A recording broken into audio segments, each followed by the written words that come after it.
খুলনার মুজগুন্নিতে বাস্তুহারা কলোনিতে উচ্ছেদ অভিযানের সময় পুলিশের সঙ্গে বাসিন্দাদের সংঘর্ষের ঘটনা ঘটেছে। তবে এতে কেউ হতাহত হয়নি বলে জানিয়েছে পুলিশ। রোববার সকালে প্লট মালিকদের জায়গা বুঝিয়ে দিতে উচ্ছেদ অভিযান শুরু করে গৃহায়ণ কর্তৃপক্ষ। এ সময় পুলিশের সঙ্গে স্থানীয় বাসিন্দাদের সংঘর্ষ হয়। স্থানীয় সূত্রে জানা যায়, উচ্ছেদ অভিযানের শুরু থেকেই টায়ার জ্বালিয়ে ও গাছের গুঁড়ি ফেলে অবরোধ করে রাখেন বাসিন্দারা।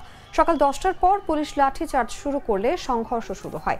এ সময় স্থানীয়রা ইট পাটকেল নিক্ষেপ করলে পুলিশ পিছু হটতে বাধ্য হয়।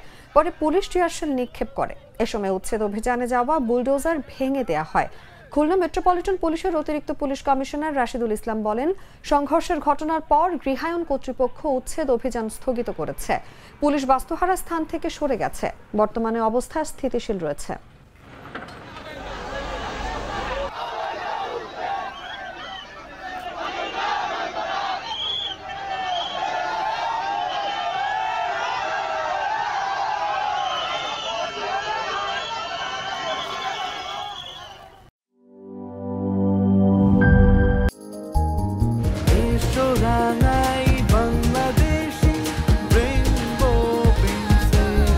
রেইনবো পেইন্টস, ছড়াও জীবনের রং।